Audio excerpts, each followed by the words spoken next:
Hello, hello, and welcome to a Beatles program which is called Things We Said Today. This is a weekly show in which we talk about anything and everything that has to do with the Beatles. I'm Ken Michaels. I'm one of the four regular co-hosts of the show, also known for my syndicated Beatles program called Every Little Thing. And I'm being joined by my regulars. First of all, a contributing writer for Billboard.com and Axis.com, AXS.com, that is. And that's Steve Marinucci. Hi, Steve. Hi, Ken. Hello, everyone. We also have the executive editor of Beatle Fan Magazine. Legendary. Legendary. I'm stealing from Morning Joe. Legendary. Okay. Okay. Everyone here is legendary on the show. This is true. That's true. Anyway, that being our very own Al Sussman. Hi, Al. Hi, Ken. Hello there, everybody. And also we have our resident musicologist who also writes for Beatle Fan, the Wall Street Journal, occasionally writes for the New York Times as well. For many years worked in the classical department for the Times, and that is Alan Kozin. Hi, Alan. Hey, Ken. Hello, everyone. And we have a very special guest with us on the show this time out, and we know him for his work primarily with Paul McCartney, first working on the Ram album, and also being the very first drummer in Wings. And we welcome to the show Denny Seiwell. Hi, Denny. Hello, everybody. How are you from sunny California? Okay. For the rest of us, it's been snowing. Well, actually, not for you and Steve. Not for me. Yeah, it's actually kind of spring out here, spring weather out here today. So we'll rub it in. We're not going to talk about the weather now, are we, guys? No, for the next hour. Yeah. Oh, promise, Denny. Denny is actually one of the guests that will be at the Fest for Beatle Fans, March 3rd through the 5th at the Hyatt Regency in Jersey City, New Jersey. And he's come to talk to us about his time with Paul and also what's going on with him today. Before we do that, I want to just mention a few quick things in the news. We have found out, and actually this will be old news by the time this gets posted, but at the Grammy Awards, the Beatles have won for Best Music Film for the documentary of 8 Days a Week, The Beatles Touring Years. So, as it should be. Yeah. Mm-hmm. That was incredible, wasn't it? Mm-hmm. You enjoyed it, Yes. Denny? Oh, my God, yes. I went over to a friend of mine, Wag Wagner, who actually did the underscore for the movie. And an underscore is important. If you notice it, it isn't a good one. But it was all the underscore music was done by a partner of mine, Wag Wagner. We just call him Wag. Uh-huh. And his partners did that, and he had a screening down at his house. And I was blown away. I told Ringo, I call him Richard. You know, he likes to be called Rich or Richard. Mm-hmm. And I told Richard after watching the movie, because they had some incredible clips that were never seen of him before, especially in the early days when he played so unbelievably well. I was like just showering him with compliments.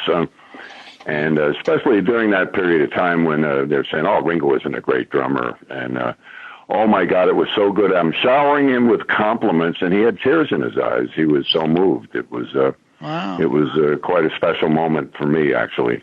Was that the first time? Was that the first time he had seen it, Denny? Oh, I don't know. I think he'd seen it in several times. I was a late bloomer. A lot of people have saw the film before I did. Mm. Okay. Yeah. That's cool that you got to see it with him. Mm-hmm. I mean, he was just fierce. He played fierce. Mm-hmm. Yeah. We've talked a lot about that, the Washington Coliseum show in particular. You just watch Ringo and you're mesmerized. Yeah. Oh my God, he was so strong, sat so high, and it was. Well, Ron Howard he pulled some stuff out that nobody's ever seen, and it was brilliant. Bravo, Ron. Mm-hmm. Mm-hmm. Also, we want to point out the sad news that on this day we learned of the passing of Al Jarreau, who was a great singer who blended pop and R&B and jazz. And I just want to mention this one connection that Al had to a Beatle, and that is that there was an album that came out in 2006 called Giving It Up, and it was by George Benson with Al Jarreau, and Paul joined the two of them on a cover of "Bring It On Home to Me," the Sam Cooke song. Oh, nice. And they sounded Didn't know great that. together. And sure. also, another thing here, I just got an email from our friend Tom Frangione, who wanted to point out to us, because he noted the passing of Al Jarreau and about that recording, but playing bass on that recording of "Bring It On Home to Me" was Abe Laboriel, Yeah. the father, Senior, Playing yes. bass. Oh, Yeah. which I didn't know. Yeah. All right, so. Great bass player. I used to do a lot of recording with Abe Senior. Mm-hmm. Yeah. And you knew Al Jarreau as well, right? You were I mentioning did. to us. I wouldn't say that we were close, but I spent a lot of time with him. Off and on over the years, I never got the opportunity to work with him, which would have been a thrill. But he always went to the pool, man. He got some great guys to play with it in his bands over the years, and he was a true musician singer. Mm-hmm. Yeah, his voice was very flexible. He could do so many things with it. Denny, Yeah. did you mention that George Benson is on that song too? Yeah, I didn't mention it. Oh, did you mention it, Ken? Yeah, it's a George Benson his Al album. Jarreau album. Yeah. Oh, okay. Okay. Yeah. And also, Al Jarreau was a big Beatle fan, and he used to perform "She's Leaving Home" live. So, and he did release a version of that too. So, very sad news to hear about Al Jarreau. Yeah. Trouble is, we're getting to the age when there's a lot of sad news. Exactly. Yeah, we have this every week, really. Yeah. Yeah. But anyway, let's move on and talk about your work, especially with Paul McCartney, which started with the Ram album. I just want to start the conversation by telling me what it was like for you initially to work with him, and what did you observe about working with Paul and the way that he recorded his music? You know, was there anything different about the process with him? Oh, absolutely, yeah. Well, first of all, I was selected out of the Herd in New York. He auditioned many of the top guns in New York that were doing all of the recording, all the albums and stuff. And he just liked my attitude and my playing, and as he said in many interviews. And so when I showed up at work the first day, I mean, you could tell that this was not just another session. You weren't going in there. They weren't handing you a chart with the bar count and the pushes and the stops and all of that stuff. They weren't. This is a clean palette, and I had to kind of put on a different head for recording with Paul because I listened to all of the Beatles music. I was fascinated by the McCartney solo album where he played everything, and I mean I was a big fan of Ringo's, but after hearing him drum on it, I could see where he was also a huge fan of Ringo's. And anyway, so when I went into the first day recording, which was the first cut that we recorded was Just Another Day. Mm-hmm. And after he would walk in, it was just, that day it was Dave Spinoza, Paul, and I. That was it. And he just started playing the song, and Dave and I just kept looking at each other like, wow, this is pretty intense. Dave being Dave Spinoza? Yes, yes. He did. I don't remember how many tracks, but he was the initial call. It was David Spinoza and myself and Paul that was the initial rhythm section. Mm-hmm. And we only we recorded, a handful of tracks. And then Dave had some sort of a conflict or something, and Paul asked me to recommend another guitar player. And I'd worked a lot with Dave Spinoza and also Hugh McCracken. Right. So I said, why don't you give Hugh a call? I think you'll really like him. And he was brought in, and he played on like Uncle Albert and most of the tracks, I would say. Dave probably played on a quarter of the tracks, and Hugh played on the rest. I'm not certain about that number now, but anyway, it started out, and Paul would walk in, and he'd play either acoustic guitar or piano and sing us a song one time through, so we'd get an idea what we were going to be working on that day. And it was very complicated stuff. It wasn't just a tune, I had verse, chorus, bridge, and out. It was complicated. These were like each song was a masterpiece, and I would just get excited and we'd have get our sounds up for the control room, and we would start putting together our parts, and Paul gave us free rein with the parts. Absolutely. The only thing he asked me to do different than what I came up with was on Uncle Albert. He asked me to play a part on the verses that would reflect the vocal, and it was not just a drum beat per se. And so, I took a minute to figure something out that would just go along with the vocal a little more, and he loved it, and we recorded that track. And I believe that we recorded that whole track with Uncle Albert, Admiral Halsey in one take. It wasn't separated and edited together. We learned it. The same with Backseat of My Car and a lot of those epic songs that were on Ram. Mm-hmm. So it was one of those things where you had to come to work we were working banker's hours, 9 to 6, Monday through Friday. That Paul would show up at 10:30 though. So we had time to get in and get a cup of tea and relax and get our gear together and everything. And when he would come in though, we would just hit it. He came in ready to work, and it was truly an amazing experience. Every song that I heard was better than the one we just recorded. It just kept getting better and better and better. And so, he obviously, when you're working with a guy like Paul McCartney, his past. You would research the Beatles records, the records, his solo record. You would just kind of put yourself in that zone if you had been there recording those tracks. And I went to my Ringo bag, kind of. I'd say, well, what would he like to hear here? What would be comfortable that would sound like it was something that a Beatle record would have on it? So I would use that as my template, let's say. But it was just an incredible experience. And to this day, I've made, a couple hundred records over the years, and it's definitely my favorite. And I listened to it again the other day. I bought a new iPad. I wanted to see how it sounded, and I just put on the Ram album, and it just kills me when you listen to that with headphones. It's just a masterpiece, top to bottom. I just want to bounce off something you just said about, I believe your wording was that Paul gave you free rein on the drumming, with the exception of Uncle Albert. You always get the impression from what you hear that Paul has a very definite idea of what he wants on his recordings. So it's interesting that you said that, because he let you have the freedom to do what you wanted, even though, like you said, in your mind you were thinking, what would Ringo kind of play? Yeah, it was absolutely free rein. I don't know. Paul, I did an interview for Classic Drummer years ago where they put me on the cover, and the fellow that wrote it, Robert Girardin, interviewed Paul for 23 minutes. He was in a car someplace in England, and he did this interview talking all about me. He talked about the difference between working with Ringo and then working with me. He realized that I was a session man, and I could get to stuff pretty quickly. But when we sat down to record a song, he would just play it for us. The second time we heard it, we would be adding parts that kind of fit.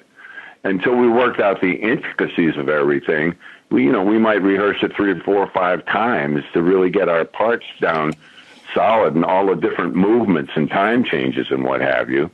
But that was our job as studio musicians. They don't want to waste time when they're paying us the money to go in there and record. They want to get it right away. And it was just, he bumped it up a few notches. He raised the bar very highly for us, and we got onto our most creative level, let's say.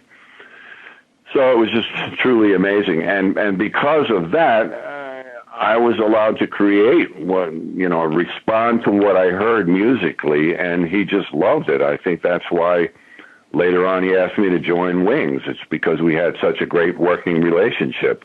There was very little said. It was played. And I don't remember many instances where Paul said, well, that's not working for me. That just didn't happen. Right. You must have just had the right feel for what he wanted. Yeah. Yeah. I don't know if it was intuitively or because I was a fan of the music, but it worked out great, and it's to this day, it's still. I'm more proud of that record than any record I've recorded. Really? Wow. Okay, so we do this like a round table here, Denny, and we're going to move over and let each of us give you a question. And Alan, why don't you ask the next one? Sure. I was just wondering when you were talking about talking to Ringo about his drumming on 8 days a week, as it's seen in the film 8 days a week. You would have had plenty of opportunity to hear Paul drumming, and he really liked drumming. There was an early period in the Beatles before Pete Best when he sometimes was their drummer. How would you characterize him as a drummer? Was he particularly good, or were there any particular quirks of his drumming that struck you? Oh yeah, he played musically. He just played. He knew the song. He was like Ringo. He played for the song. He didn't have a lot of technique, put it that way, but he could play a really good groove. He had a great feel for the song, and he knew he had quirky little things, like if you listen to maybe I'm Amazed, but some of the stuff that he would play, the entrances and ins and outs of in between sections, were very much him. It's kind of the way he played his guitar, his bass, and he sang. So it had a trademark to it. It was definitely McCartney. It was pretty hard to miss. Although I must say he did play all my parts that I created on the Band on the Run album when I wasn't there. He used all my parts on that, I must say. Right. So I was honored to have him do so.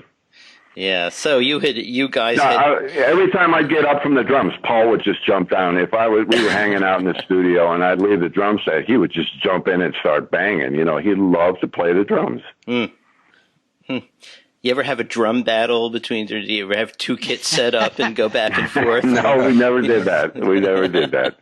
Huh. Although one day I picked up his bass and he played drums and I couldn't play the bass. So really? Huh. Okay. Yeah. We did it on one of the tracks. So I think it was like Seaside Woman or something. We were at Olympic Studios with Glenn Johns, and we started just changing instruments. Actually, Henry ended up playing drums on it might have been Sea Moon or something like that. I don't remember what it was, but yeah, we used to have a lot of fun fooling around like that. You actually also played some other instruments here and there in Wings recordings over the years. I think you played cornet on one track at some point. I did, yeah, on a bunch of tracks actually. Yeah, that's me. I bought a pocket cornet on Portobello Road that was falling apart. But I learned when I was a kid. I played every drum book that was written by the time I was 13. So.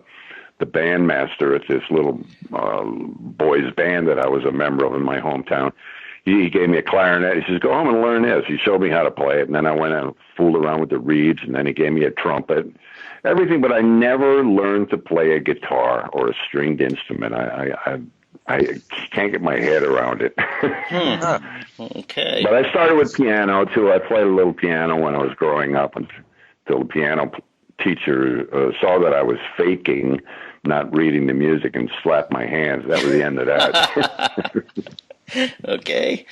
When you went to Scotland to consider joining Wings, or maybe when you went, I think he hadn't quite proposed the idea of joining. I think you were just going over there to sort of on a semi-vacation to play. Yep. Correct. And what went into the decision or what were the discussions like when he, brought up let's do a band, and you had to decide whether to leave New York, and so what was that like? Right. Well, I was, we got there a day or two before Hugh McCracken. Mm-hmm. And when Hugh showed up, we went up to the farm the first night ourselves, which was a trip in itself, just finding that damn place and wrecking a rental car to get it. There was no road. It's boulders and dirt, And so by the time we got there, we just hung out and just had a nice time hanging out, just the four of us, my wife and Linda and Paul and I. And then the next day, I think Hugh showed up, and we went back up to the farm again, and we were just hanging out, talking about music and stuff. And then he was saying how he really misses his old band. Actually, I think it was like maybe the third time that we went up there is when he brought up the fact Hugh and I were there, and I think the women just stayed in town that day, or Hugh's wife and my wife, and it was just Paul and Linda and Huey and I, and he said, I really miss playing in a band. It was such a good working experience. Do you guys how about putting a band together? And so we talked about it, and Linda wasn't even in the picture yet. She was just making tea. Mm-hmm. And we talked about a piano player, a friend of ours from New York who we both worked with, who was a wonderful piano player named Paul Harris. And he said, yeah, okay, I'll think about it. And then Huey went back to the hotel that night, if you want to call it a hotel. It was the middle of Scotland, I'll have you know. And you had to put a shilling in the meter to stay warm and put a hot water bottle between your legs. But anyway, Hugh came back the following day and said that he just wasn't into it. And I think it was, Paul doesn't like to hear no. Right. And I think it threw him for a loop a little bit, to tell you the truth. And Hugh just wanted to go back to his world in New York, and his wife was a model and an actress. He just thought it wouldn't be the right move for him at the time, and said no. And so it kind of fizzled. And my wife and Monique and I just went back to New York as well a day or two later. But I told him, I'm in. Just count me in. He said, let me rethink this thing. And he called me, a week later or something like that. I think I was producing Billy Joel's album, his very first record. And Paul said, hey, I got Denny Lane from Moody Blues coming in. You want to come back and let's start putting this together? And I said, can we wait a week or two? Let me finish this. And anyway, he said, you in the band or not? And I just packed up and went over there. This time we kind of stayed, and Denny was brought in, and that's when I found out that Linda was going to be the keyboard player, which I thought that could be a little bit challenging. But she had a great attitude, and so we just started in, and we didn't really have a lot of time putting Wildlife together, and before you knew it, we were in the studio in Abbey Road cutting that record, and I think 5 of the 8 tracks were actually first takes. Yeah. Okay. We did not mess around with that out. The tracks were done in a weekend, and maybe Paul spent another 5-6 days overdub vocals and all of the overdubs we put on it, and then mixed it. That album was done within a couple of weeks' time for sure. Okay. Just one more before we move on to the next guy. When you went over there to, for the first trip, and you were jamming and just sort of, getting the feel of each other as musicians in a non-session situation, what kind of stuff did you play? Oh, a lot of the old Beatles classic, not Beatles songs. I mean, the stuff that they played in the caverns, He was making up songs, too. I mean, he didn't want to teach Denny Lane the Ram catalog by any means. So he was writing songs, and some of the early stuff that came out in Wildlife, he'd already constructed those songs. So we were just jamming on those, and then old skiffle songs, all kinds of stuff. He was just playing. We were playing anything that came to mind, just to kind of get a vibe between us. Although Paul and I had a definite vibe from doing Ram. I mean, I don't know if you heard that track "Rode All Night," but oh yeah, we were very comfortable with each other after that 6 weeks of tracking for Ram, because it wasn't like a bunch of suits in there watching what you're doing as a session man. It was a couple of guys in there dressed shoddily. We were in there just slamming away and creating music. So at the farm, it was even looser. I mean, we had that farm vibe up in the middle of nowhere in Scotland, and playing in a barn. You might have seen some of the rude studio pictures. Sure. It was very relaxed, and there were some extracurricular activities going on there, if you know what I mean. Okay. But it was fun. It was loose and it was fun, and I was in heaven. I had a special connection with Paul, and it was just wonderful. Okay, well, great. So over to Steve. Okay. Hello, Denny. Hey, Steve. I guess I gotta ask, because everybody will want to know what Linda was like and what she added to the group in your eyes. She was his security blanket. Linda did not add much to the group in the beginning. She had a wonderful. She was like Earth Mama, She was like a Woodstock Mama. She was hippie. She loved music, and she took care of Paul.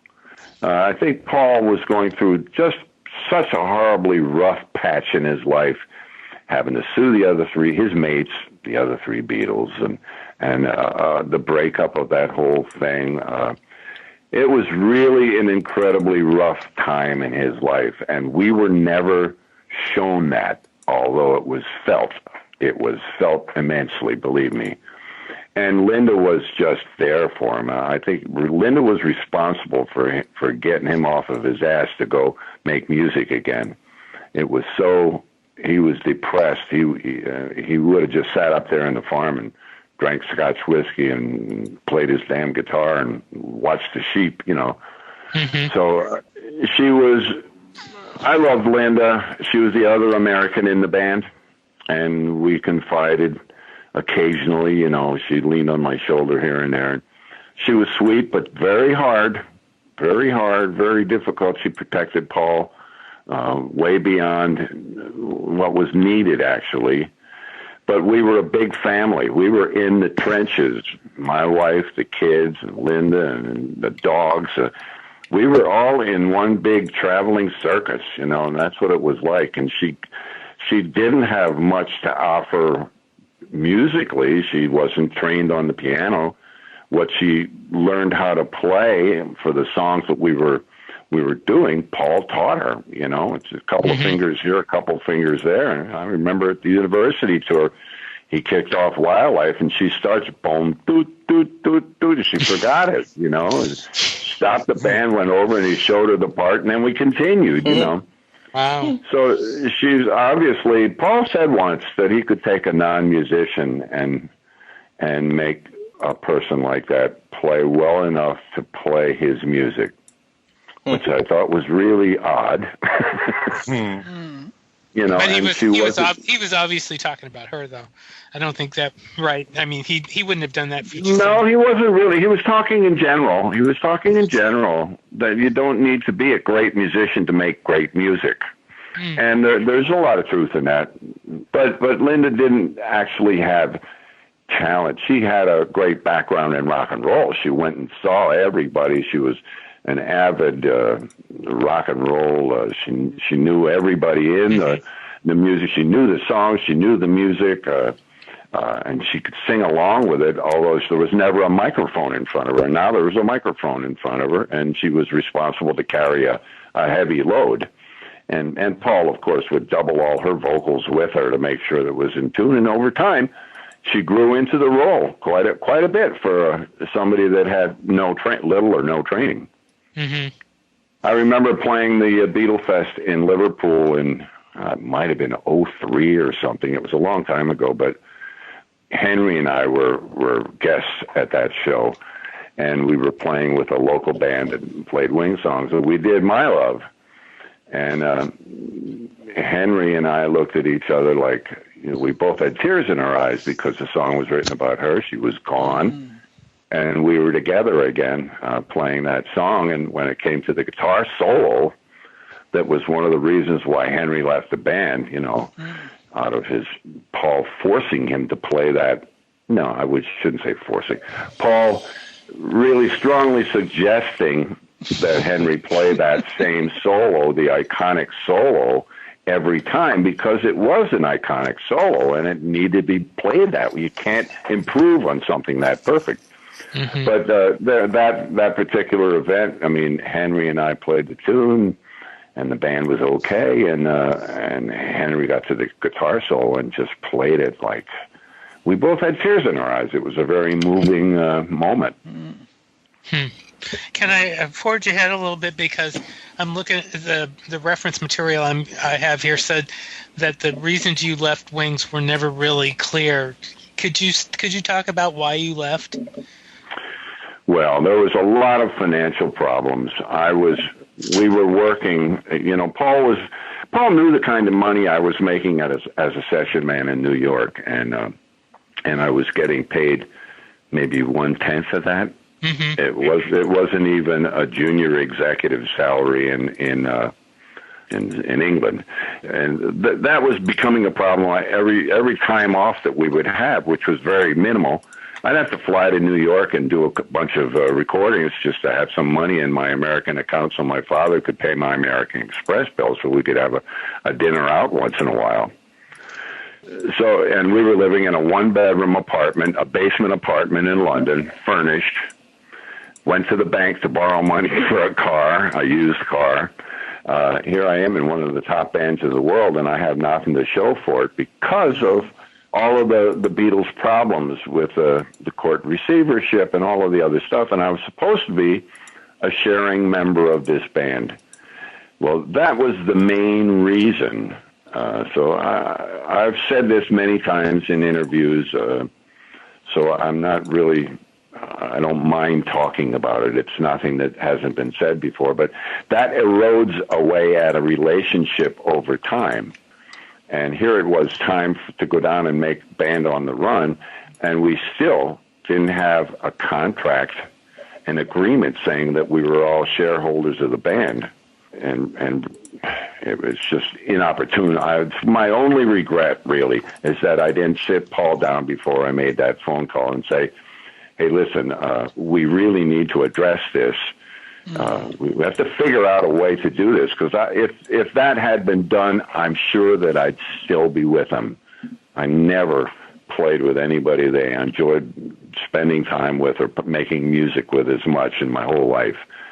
And it really affected my life after I made that decision to leave, Mm-hmm. And that decision was made on several things. It wasn't just the money. It was some of the treatment, because we went from a family to when it got really down to the nuts and bolts of what was going on there. Sometimes we got left out of it. We were at the mercy of whatever they decided. It was no longer a band where we didn't have any say in it. We did have plenty of say in the music, but the business, we didn't have any say in that. And so that was it, I think you said there was a musical reason, too, to do with the fact that you thought it would be... Left, yeah. When Henry left, I tried to convince Paul to get another guitar player and just postpone the recording of Band on the Run for a month, let's say, and break in a new guy, because we had really started to sound like a band and feel like a band. We paid a lot of dues to get there. And when he said, no, we'll just go down there and we'll do it like we did Ram. It'll be a bunch of overdubs. We'll do it real bare bones, and then we'll fill it in. And I thought, I don't want to do that after the suffering that we went through, the university tour, the European tour, the British tour. Again, we weren't making any money, and we were killing ourselves doing this, and we had nothing to show for it. And I didn't want to go down there and make another record without a contract in place or even a letter of agreement, Mm-hmm. And then do it musically. It would seem like taking a few steps backwards to me. Okay. Thank you, Denny. Go ahead, Al. Okay. Just kind of following up on a couple of other things that you've mentioned before. First of all, Hugh McCracken is actually from my old hometown, Hackensack, New Jersey. And I was just wondering if you could kind of enlighten us on what kind of set you apart from other session guitarists. Oh, there were a ton of great session guitarists in that city, but Huey had a thing. I guess it was coming from he was a great acoustic guitar player. He came through the ranks of the probably started out as a folky kind of deal, and then worked with every rock band around New Jersey, up and coming bands and all this till he got into the studio. He was just a consummate musician that played every style and played it like he was creating it. And it was hard to miss when he played those beautiful lines on Uncle Albert or any of those tracks on Ram. You don't really, I don't know how to put a label on that, but he was just a consummate musician. Mm-hmm. Absolutely. And he's the only musician that worked at least in their solo careers with both John and Paul. Yeah. So that's. I'm surprised he didn't work with Ringo. Yeah, really, exactly. And you mentioned that. I love that story. I don't want to interrupt you, but I remember the story about you told about when he worked with Lennon. He said Lennon said to him that Paul was just a rehearsal for him, for Lennon's band. And when I met John once. Paul called me up. We had a little break after we finished Wildlife, and it was being made up to ship out and everything. And I ran back to New York to make some money, and Paul called me up and he said, I want you to go pick up the masters and take them up to Sterling Sound and master it for the American release. I went, well, I don't know how to do that. He said, just take it up to Sterling Sound and sit with the engineer George up there. He knows what he's doing. Just, overlook him and make sure it sounds big and fat. That's all we wanted. And so I was sat up there with George, and I learned a little bit about mastering. And I said, "Can you make that sound a little fatter there?" Yeah. I didn't do nothing, But he said, "When you're done, take the masters and take them up to Apple in the city there, and drop them off." I said, "Fine, okay, I'll do that." So I go up to Apple, and there's John and Yoko there. And he goes, "So, John Lennon, hey, not so nice to meet you." He goes, "Oh, you're Paul's new drummer, eh?" That's all I spoke to John Lennon. Wow. He didn't ask you about Bip Bop? No. He was on the move. I'll bet. That's funny. Well, as a matter of fact, you were talking before about how much you enjoyed playing on Ram and how much you enjoy it as an album. Now, you played on two other Wings albums, Wildlife and Renro Speedway, and as you said, at least the drum figures for Band on the Run are yours. Yeah. But of the two albums that you did play on, how would you compare them with the experience of Ram? It was it's apples and oranges. There was a different head that a musician puts on when he's in a band than when he's as a session man, let's say. You think differently, and I don't. It's really difficult to explain, but there's a different way of thinking when you're in a band. Mm-hmm. And it's not, I don't want to say that it's limiting of any kind, but it's a different, you flip a switch and you're in a band. It's a situation, not a bunch of highly technical session men that can really do anything and everything. It's what you have there. You try to make the music as good and as interesting as you can, just with that different head, if you know what I mean. It's really hard to define, but Wildlife was really a first look at a new band. It was an honest, pure look at what the road we were gonna go down, and there was some great stuff on Ram. On Wildlife, there was really some killer stuff for very little time being together. And as Red Rose Speedway, originally that was supposed to be a double album. When we did a lot of recording for that, and the band's growing all of the time. We had I don't know if the European tour was before or after it, but we were coming together as a band, to use the term loosely. But we really were coming together, and it was exciting. It was exciting, and Paul covered up anybody's mistakes. He didn't cover them up. He made them louder. Is what we did. If there was a mistake, we'd double and triple track it, and by the end of the night, it'd be your favorite part of the record. Really? Yeah, I loved his attitude about things like, don't fix the mistake, let's explore the accident, he used to say. Huh. Pretty deep, huh? Yeah. Interesting.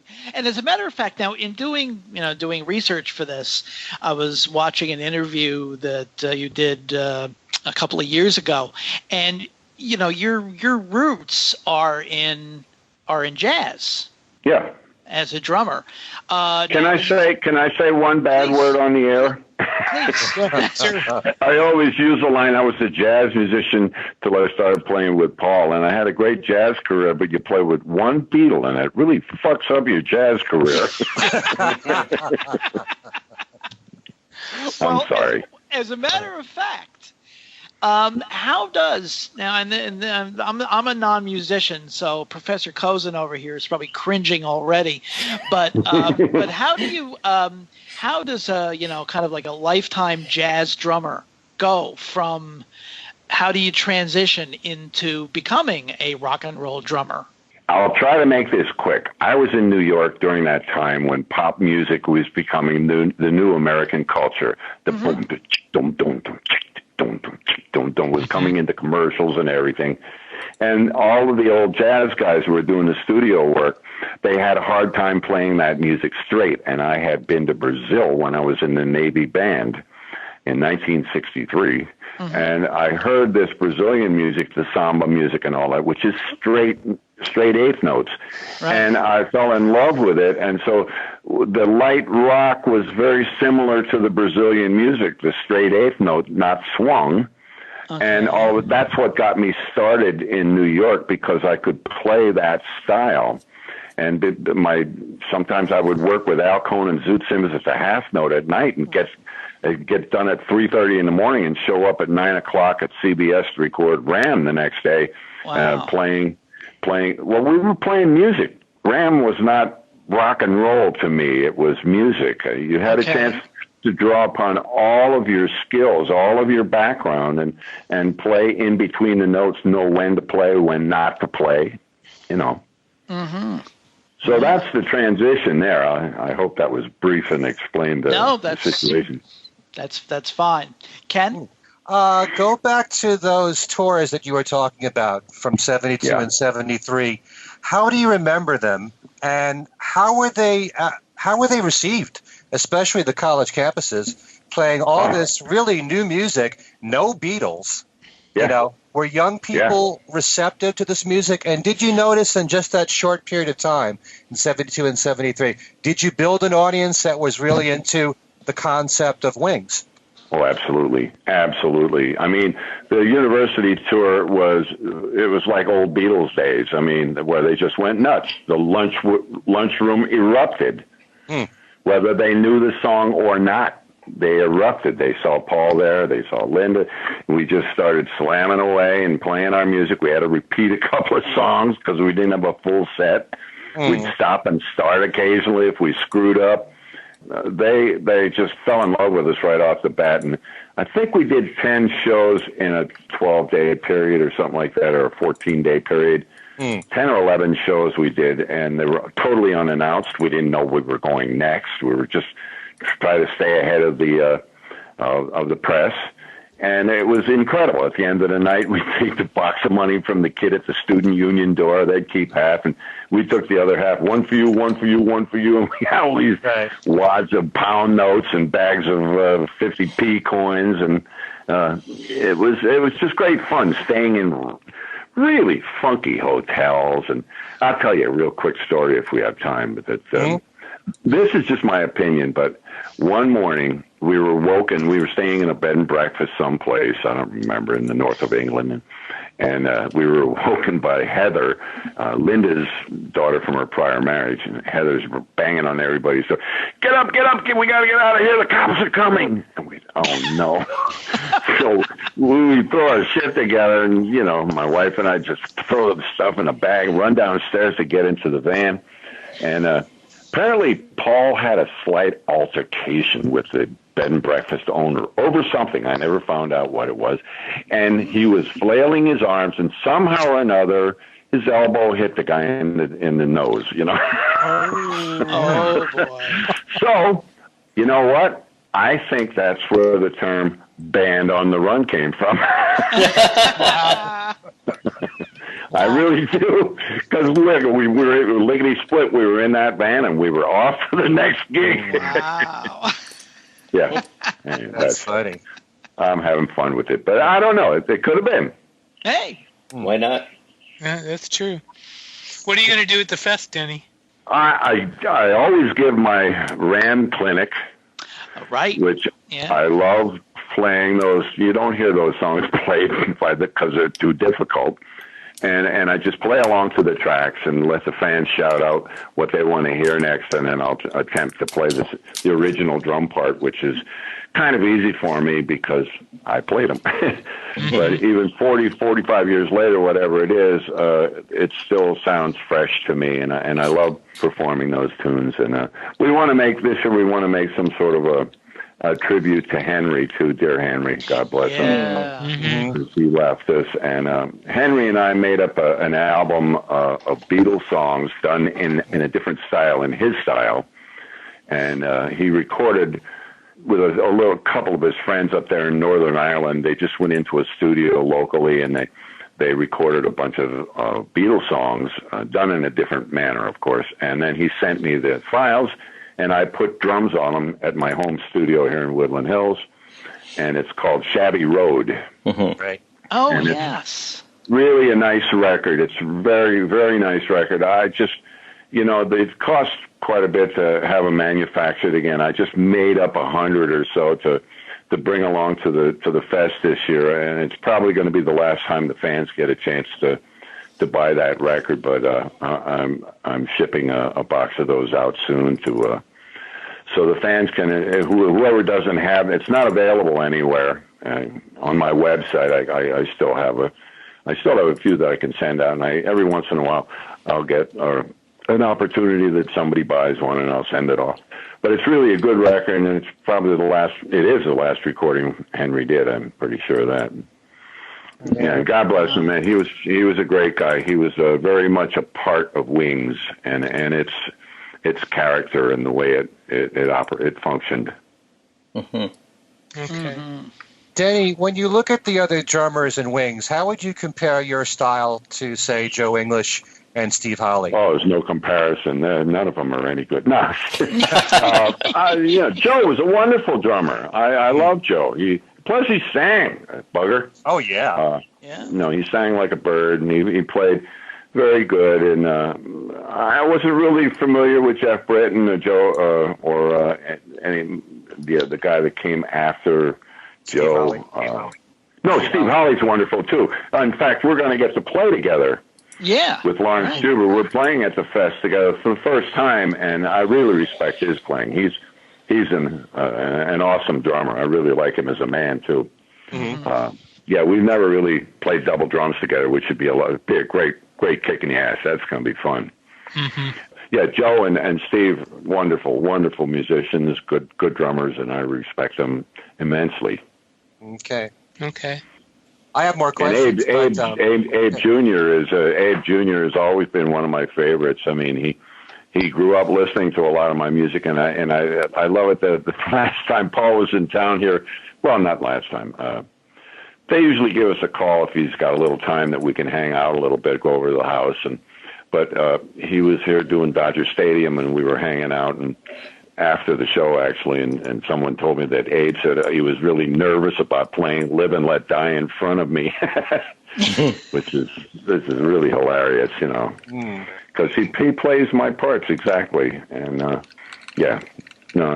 Paul really lucked out with this band. You can see how comfortable he is with them, and they're all stellar musicians, and I think he's going to keep this band going as long as he's going.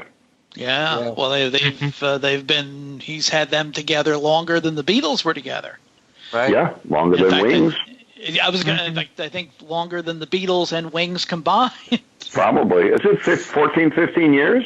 Something like that, yeah. Mm-hmm. Yeah, it's a long time. It's 15 to 16, actually. And then if you include Wicks, that's even longer. That's even longer, yeah.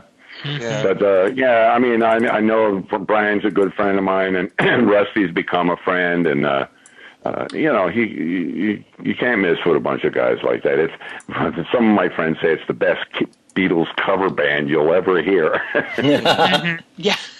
They really are reverent to the parts, though, and they play them like they're virtuosic parts, which they are.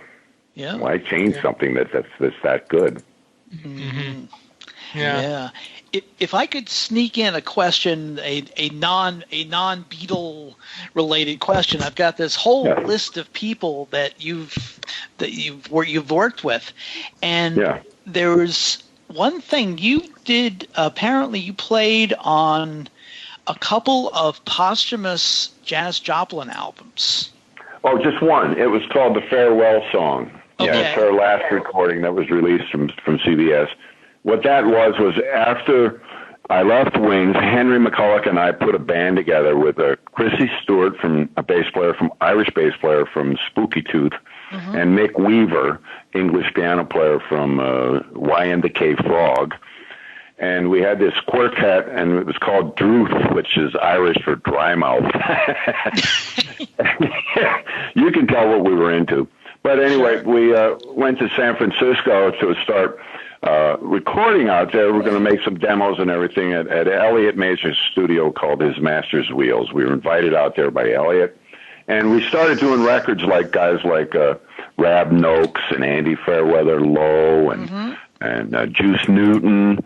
Right. We did a handful of records that Elliot produced, and one day he said, hey, the Janis Joplin estate just called me, and they have some live tapes of Janis that they want to release, but the band was terrible. Yeah. So what we did was we were in this dark studio, and in our earphone mix, we had Janis right in the middle of our spectrum of sound. And on the left side, we had a little Big Brother, and on the right side, us, what we were recording. And we replaced the band. Now, Janis was probably higher than all of them put together, but she was on the money. She was perfect. And the band was all over the place.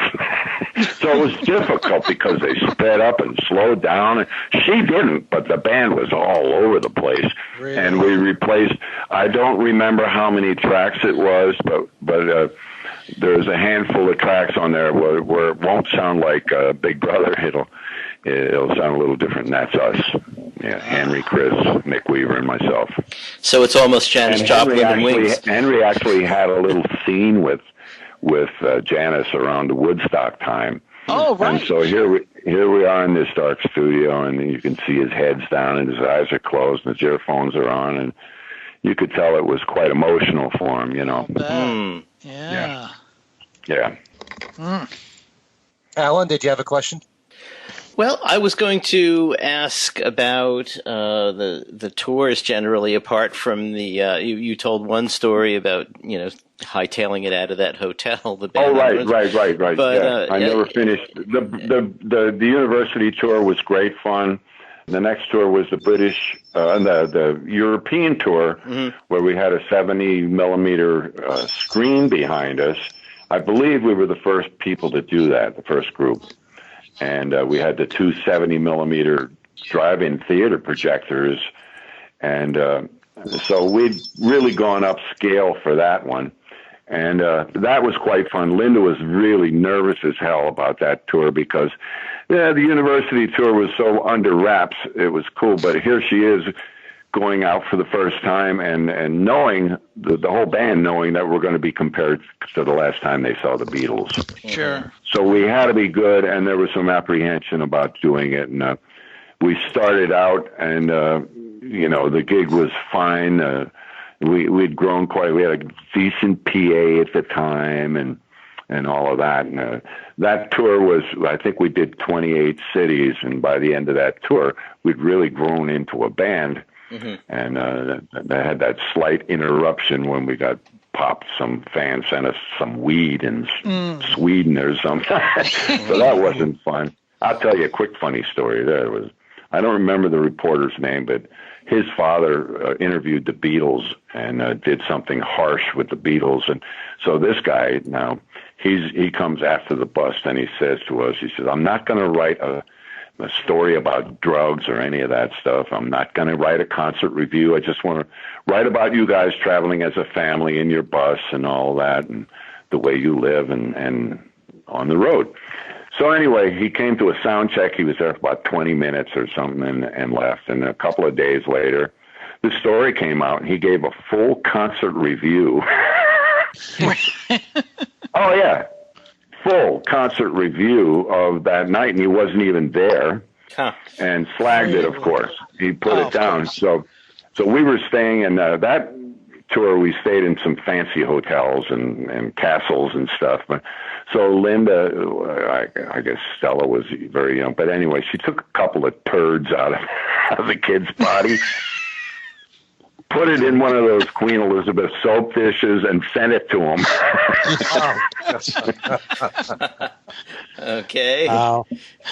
So you're getting the real dirt here today, guys. Yeah, I was going to ask you if you could tell us any wild touring stories, but you barely need prompting. Yeah, there you go. There you go. Don't get me started. No, let's get you started. Any others that you And then the British tour, the European tour was sold out everywhere we went, and fans were reacting to our music, which was really great.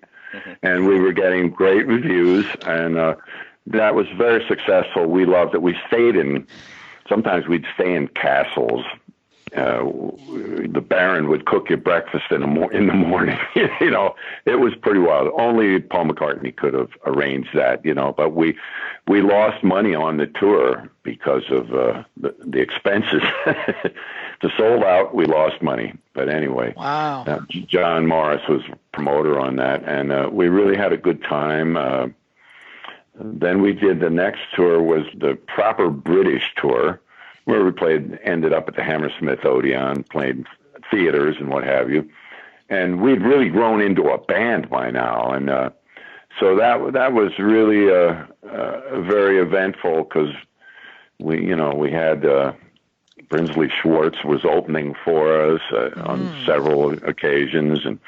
And the fans knew what they were getting, and our audience was there. It wasn't a Beatle audience; it was a Wings audience, and we really felt proud of what we accomplished because it was quite a huge hurdle to get over. Mm-hmm. And so we were really happy with the band. That's why it was so. We went up to Scotland after that, and we were working on Band on the Run. And that incident with Henry happening, where Paul just kind of forced him into a corner with playing the same part. Henry was very organic, and he likes to play what he was feeling. And there was a couple of times that Paul said, "Geez, I just wish you would play it like you played it on the record, because the fans want to hear that, you know." And you can't blame either of them for taking that stance. But Henry was he was kind of a rogue a little bit, and he just he'd had enough, and he said, "Nah, that's enough. I'm out of here," and he just split. And that's when the beginning of the end happened for me, because I knew the writing was on the wall, that we'd just spent a couple of years, whatever that time was, of really being in the trenches and doing this out of love. And it was going to end nasty. I knew it was going to end nasty. Yeah. It's a shame. It really is. Yeah. Yep. But you get on well with Paul these days.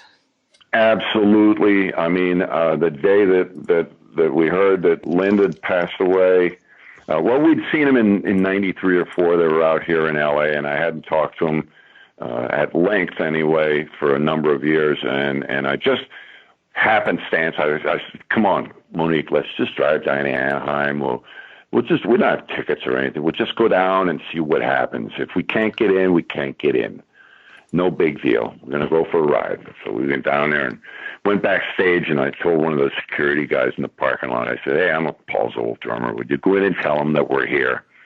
And he looked funny at me, and he drove into the arena, and he came out 30 seconds later with a golf cart, and he said, "Hop on."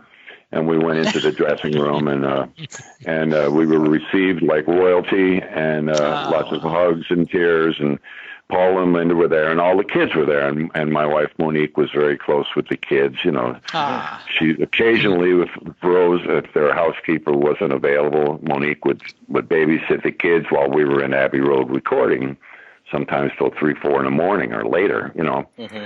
And so we were a family. We were just a big family, and it was wonderful. But that day, Linda gave me the home phone, which I think I'm the only guy from the past that has this. Wow. And whenever I feel blue and down in the dumps, I call Paul up and remind him to pick me up a fender for a Ford. No, if I want to talk about the old days or anything, and just hear his voice, and he always picks up the phone, and we always have wonderful conversations. I mean, I'm sorry that it ended the way it ended. I really am. Mm. I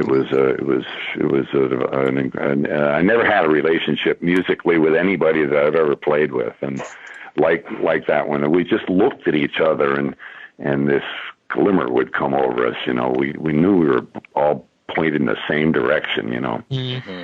Yeah, it was really good. I miss it. Denny, one of the nice things about meeting you guys was meeting you and Monique, and I know you guys have been married a long, long time. How many years have you been married? Thanksgiving was 50. Congratulations. Wow. Congratulations. Thank you. In drummer's years, that's 150. Would you like to share with everyone your secret? If I knew it, I'd bottle it and sell it. I don't know. I think it's just, you create a partnership. And, over time, you go through so much stuff together and realize that it's just easier to go through the stuff and fight it out when it gets bad. Don't just run, duck, and hide, Fight it out and compromise. If you learn how to compromise, but first of all, you just got to love each other a whole bunch. That's the bottom line. Mm-hmm. How much am I willing to... How much is she willing to put up with me? Believe me, I'm no piece of work. I'm difficult. I'm difficult at times. We think about ourselves way too much.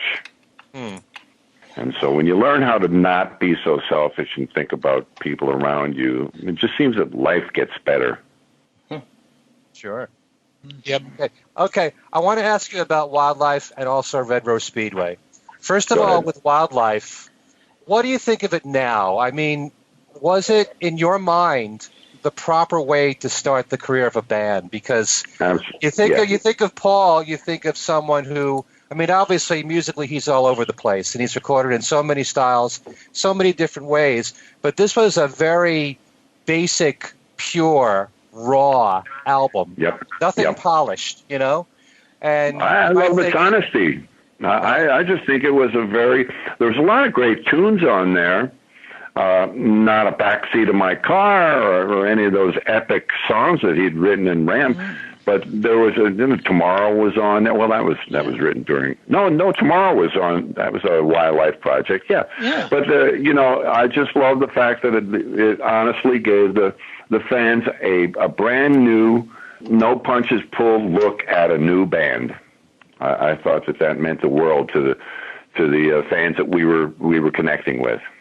Yeah, there was a review that I read not long ago where the writer said it was such a bold and daring way to introduce a band to the world.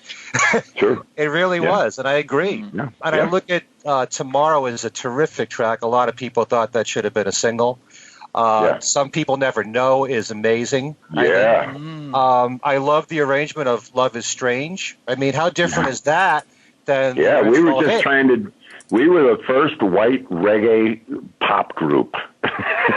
We were trying to do our version of a reggae song, and everybody was in love with it.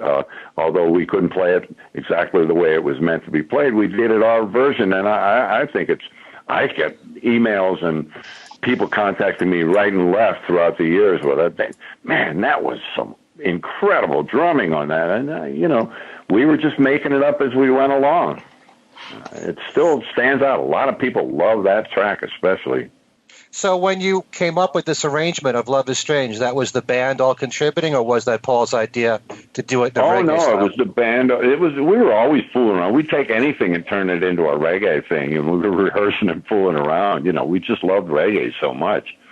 I remember Paul and Linda had gone down there, and they were in Jamaica, and they came back to New York, and they came up to our apartment in the city, and they brought all these reggae. They were on fire. They were so enthused with this reggae music they just heard, and so I knew that was up and coming in the new band. So we used to fool around with it and try to make it sound just like the Jamaicans did.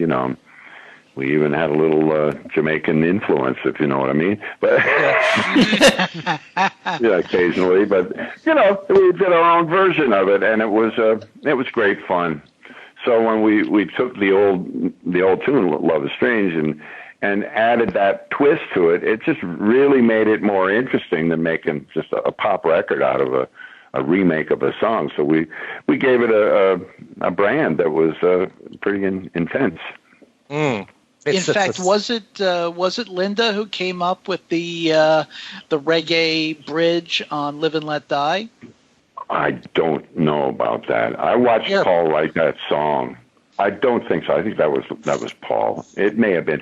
We were all heavily influenced by reggae at the time, but I think because the film took place in the islands too, in Jamaica, I think Paul intuitively knew. I watched him write. Okay, he read the novel the night before. He sat down at the piano. He said, "Ba bum bum," James Bond, "Ba ba bum, ba ba bum, ba bum." It just came up with some licks like that, and pretty soon he threw that whole thing together. Do do do do do do do dum do do dum do do dum boom boom.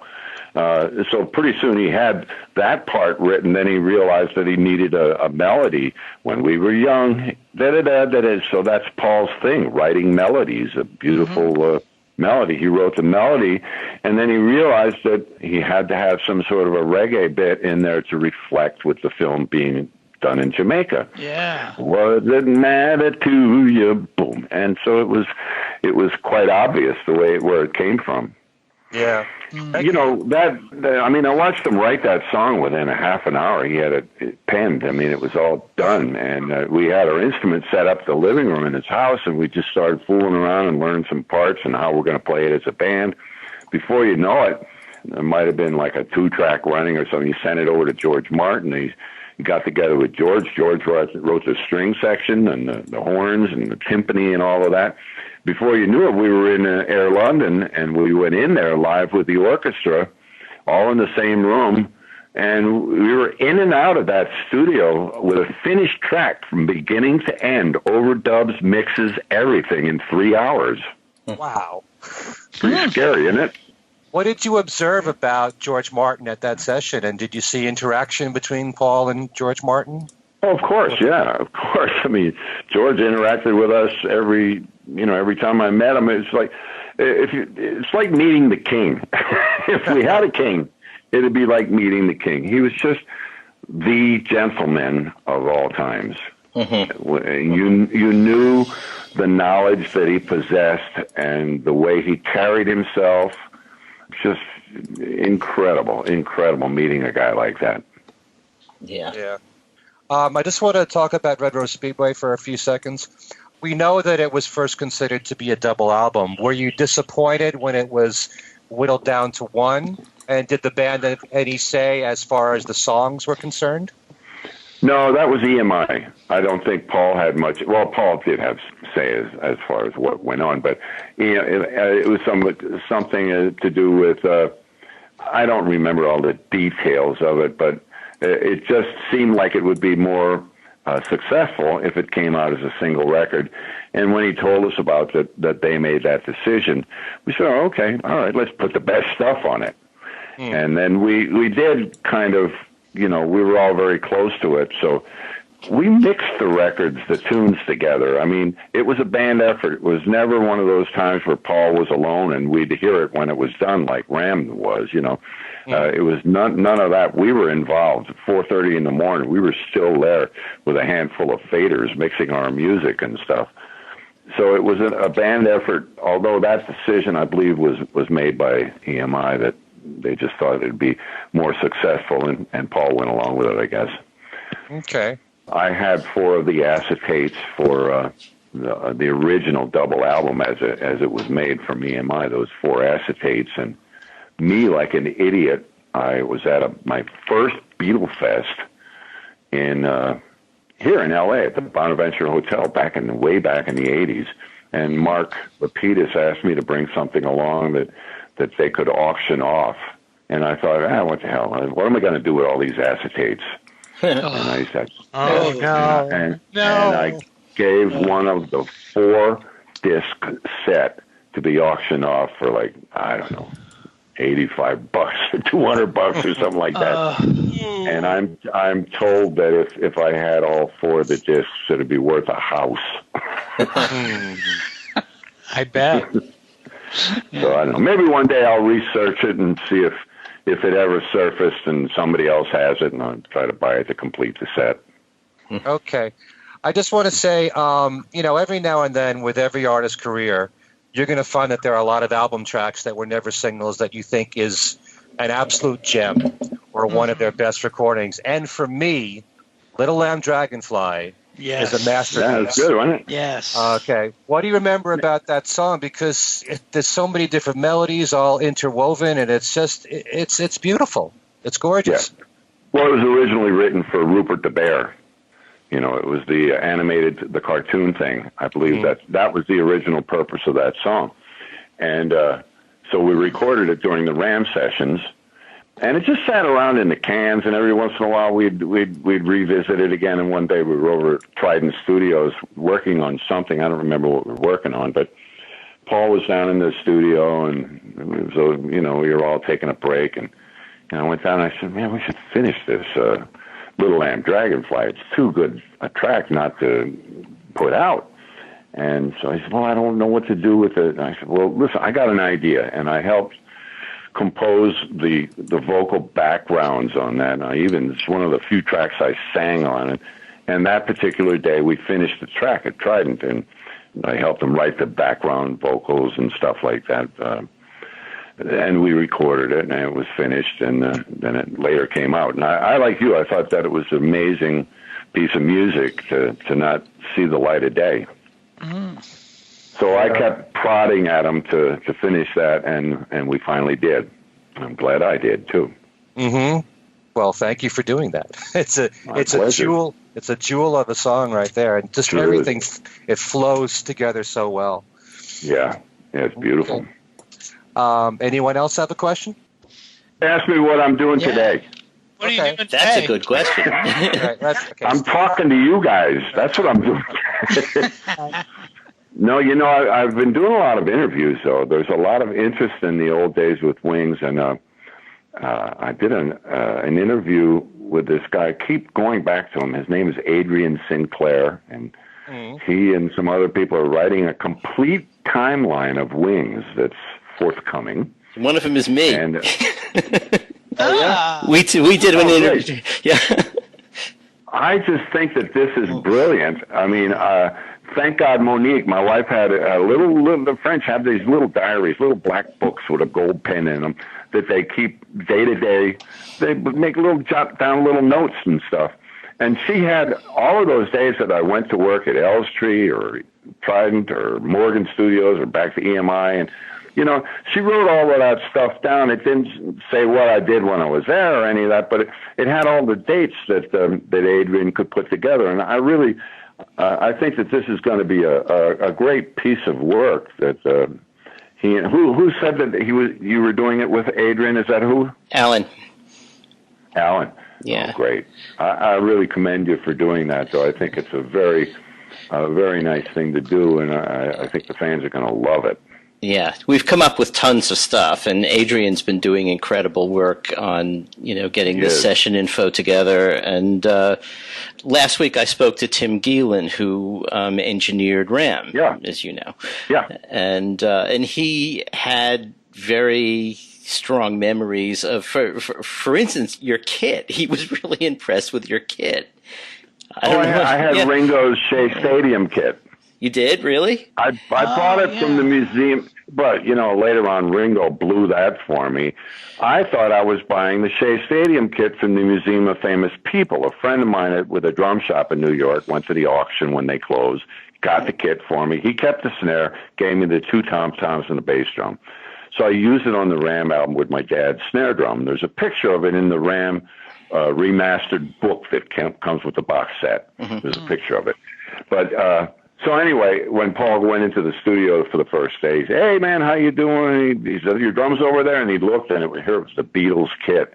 He almost shit, Well, Gary, but it really threw him for a loop, And I used that set on the Ram album. I don't have them anymore.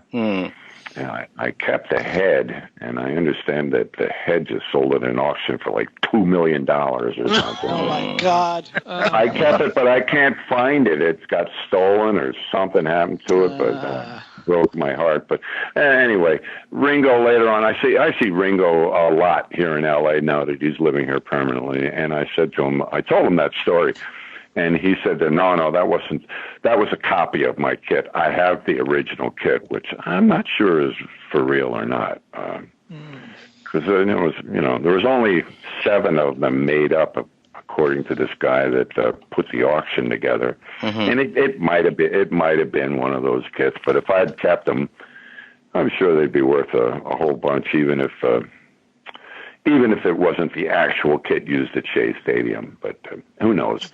Danny, he had a lot of those. He had a lot of those at the exhibit at the Grammy Museum. You remember? Oh, right, yeah.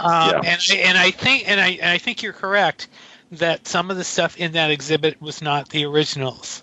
Yeah. But that's the set that Paul had one of Ringo's old sets up at the farm, and that's the set that we used to rehearse on initially.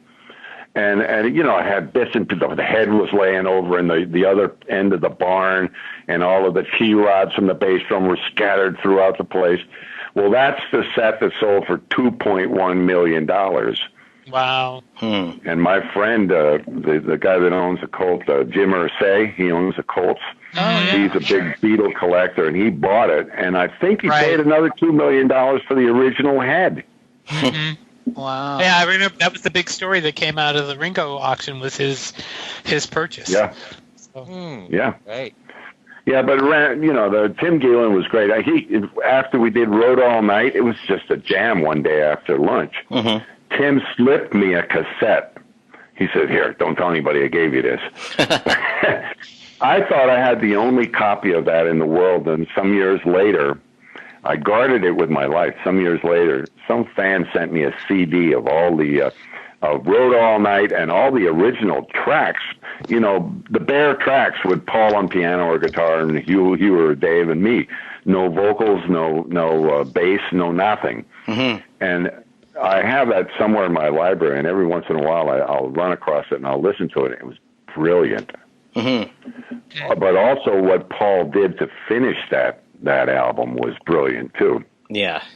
Now Tim said that basically you guys went in and did just the basic tracks, and all the overdubs were done later. Really basic. Yeah. I didn't hear it. I mean, I went up to one of the sweetening sessions up at A&R Studios with Phil Ramone when they were putting the orchestra on, and I stuck my head in between sessions one day and heard a little bit of it, and I was thrilled. But I didn't hear the record till it came out, and I believe they sent me a box of them, and I put it on the turntable, and I just sat there like blown away. Mm-hmm. Wow. So I got off the question there for a second. Oh, that's all right. That's fine. Okay. What did you think of the remaster for Ram, the whole box set? Like Ringo says, you could finally hear the drums. Yeah. And they remastered the Love Show, Yeah. Yeah. No, it was great. I think it was really well done. It's one of the best ones he's done as far as deluxe package. Yeah. Yeah, absolutely. Yeah. It's an album that has really increased in reputation over the years. It's very much so. When it came out, there was all the partisan, among the fans about, John or Paul or whatever. But you listen to it now, it really stands up well. as one of his best. Oh, yeah. I mean, 50 years later, it's still it's current. It's better than anything you're going to hear out there. I mean, I'm really proud to be a part of that thing. And I'm really looking forward to doing my clinic when I just play along to those tracks, because I have to kind of remember. In fact, I just did a book. We might as well do the plug for me while I'm here. Yep, sure. I did a drum book. It's called What Not to Play, A Drummer's Guide to Crafting a Drum Part.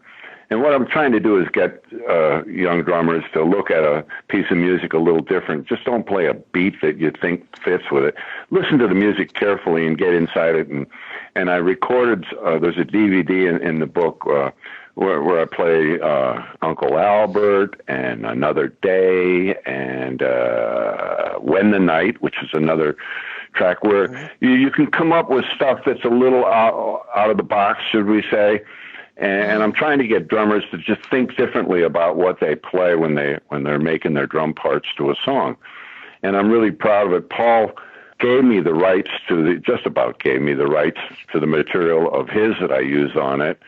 And he also wrote the foreword for the book.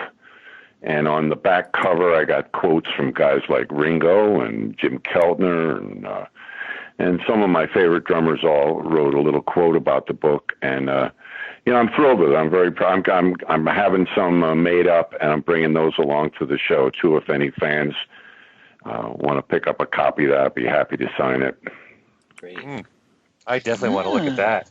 Yeah. It's. I'm very proud of it. Are you They working came to me.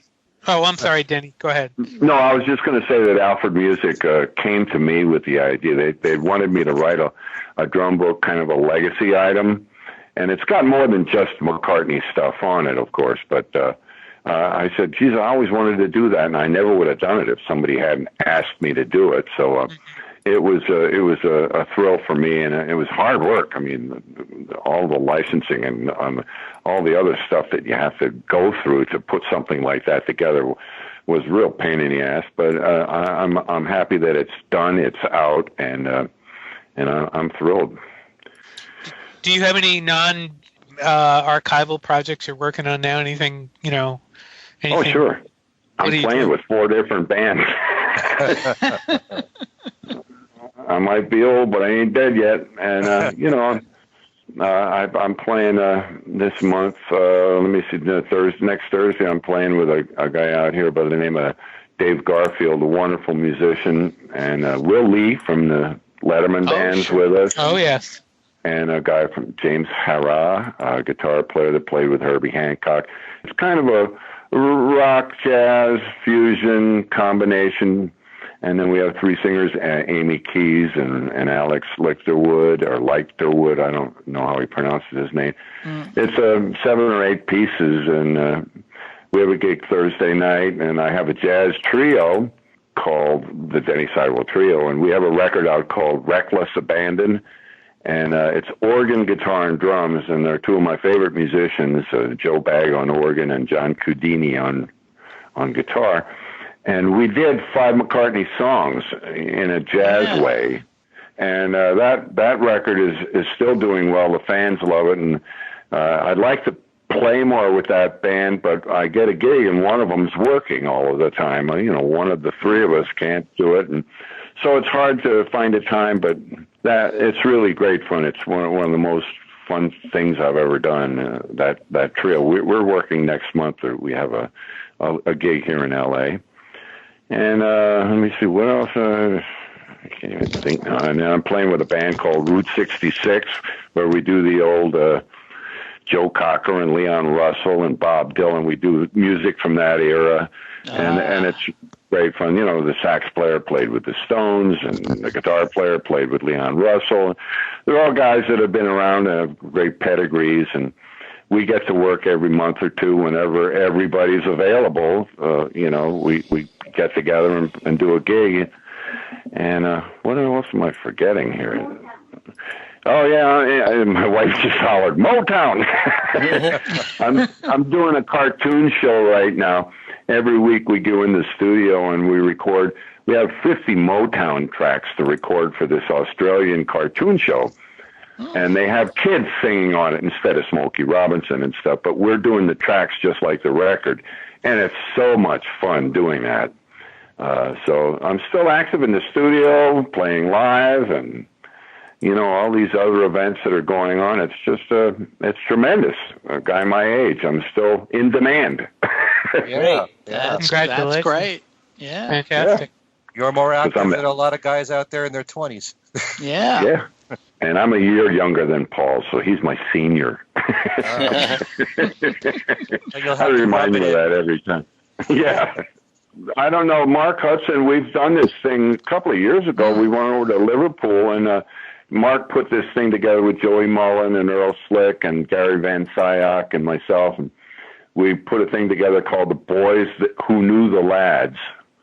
And it's on YouTube, some of the clips from the Liverpool performance. It's the only time we did it. We rehearsed a couple of days in New York, went over there and did it, and it was great. We had Howie Casey horn section.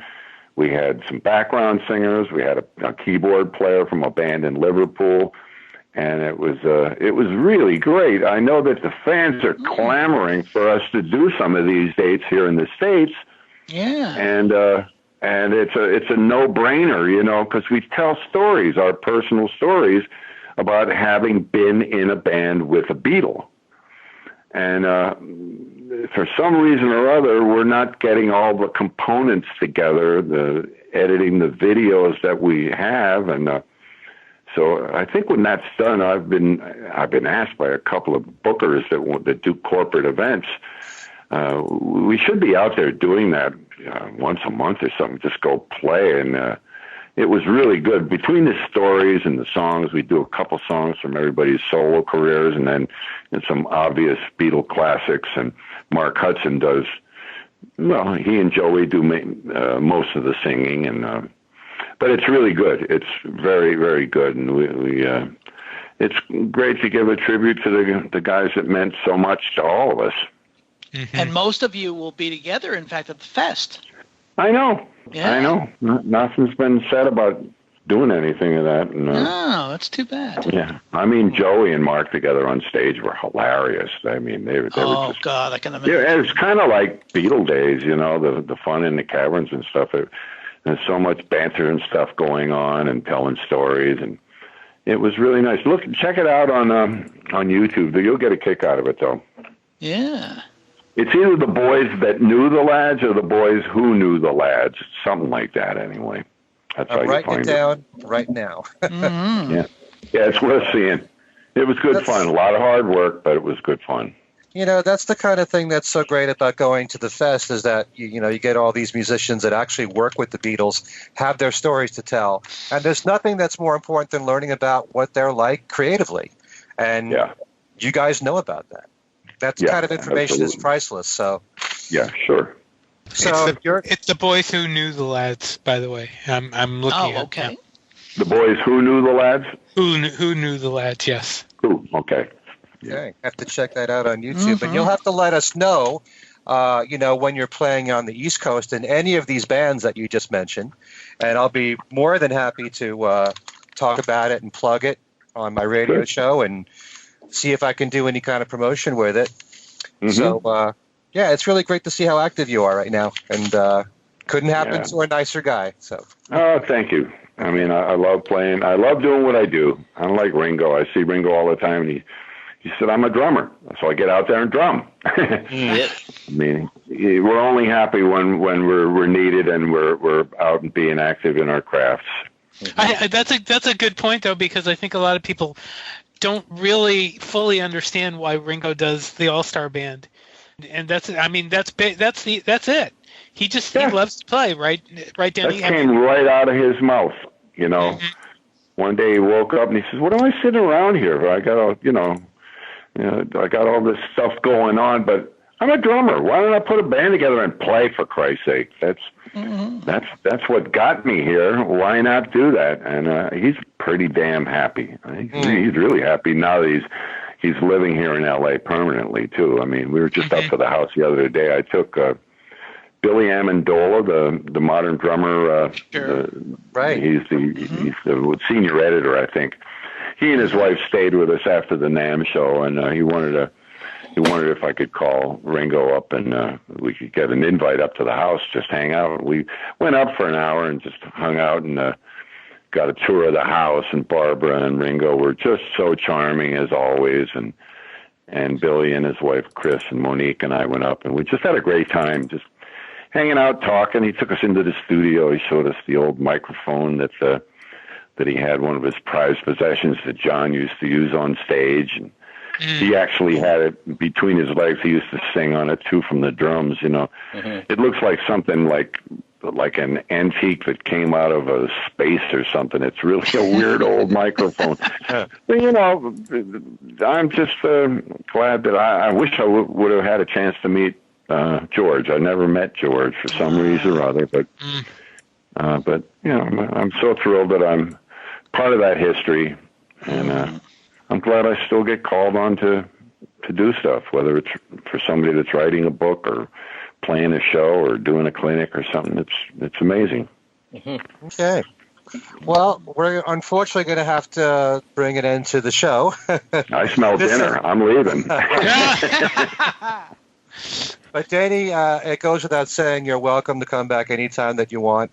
Anything that you want to talk about as far as your current activities like you just did, we'd love to have you on again. Great. Thank you so much. Thank you, Denny. Yeah. All right, you guys have a good one. I'll see you at the fest. Yes. Okay. Yes. See you in about 3 weeks. That's All right. See you later now. Bye-bye. Okay. Bye, Denny. Cheers. Bye-bye. Night. All right, wasn't that great to have Denny Seiwell with us? And, That was fantastic. That was absolutely amazing. We could have gone on for another couple hours. Yeah. Easily. Well, we have to have him on again. There's no doubt about that. Oh, no doubt. So, Okay. So why don't we all just let the folks know how they can get in touch with us? We'll start with you, Steve.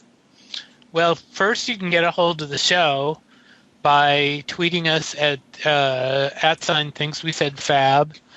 The show has a Things We Said Today Beatle fans Facebook page. We have you can get a hold of me at BeatlesExaminer@gmail.com. I have my own Facebook page. I have a Beatles news group called Beatles News and Commentary where I posted right after I found out this morning or a couple hours ago the Beatles Grammy win. And there's all sorts of little features there. And you can look for my stuff on Billboard and on Access. So I had an interview this week with John DeVersa, whose Grammy nominations didn't make he didn't win the Grammys, but he got nominated 3 times for his Beatle Jazz album, which, by the way, I was going to mention is a very interesting album. It's not everybody's cup of tea, but he goes the entire gamut from everything from rap to rock to everything to jazz. And the ending actually is pretty interesting. It's a very interesting ending. But anyway, I just wanted to mention that about the album since it got nominated. Go ahead, Ken. Okay. Well, I'll have to check out that album. That sounds like the kind of thing I'd be into. Al, how about you? Easy. Facebook, Al Sussman, or on Twitter, at ASUSS49, or through Beatle Fan Magazine, www.beatlefan.com, and the Fest for Beatle Fans is coming up in as we're taping this, in 3 weeks. It'll be a little over 2 weeks when you folks hear it. Mm-hmm. And you'll be there all 3 days. Yep.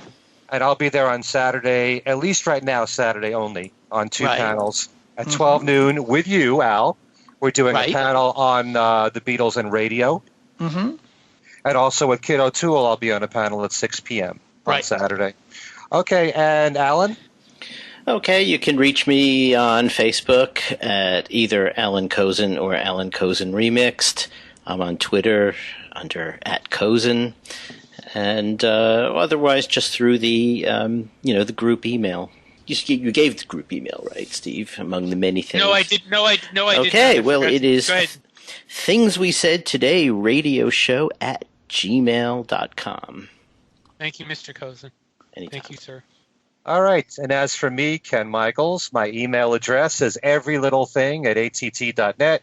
Be sure to check out my website, which is kenmichaelsradio.com. And speaking of the fest for Beatle fans, Mark Lupitos has said that I can give away a pair of tickets for either the Friday show or the Sunday show. And if you go to my website, you can go to the ticket giveaways page, and it'll explain very easily how you can win a pair of tickets to your choice of the Friday or Sunday show. So again, that's at kenmichaelsradio.com. In addition to weekly Beatles trivia, interviews, all kinds of fun things on the website. All right. Well, this has been a blast. It really has. So for Steve Marinucci, Al Sussman, Alan Kozin, and our special guest, Denny Seiwell, this is Ken Michaels thanking all of you for listening, and we will see you next time.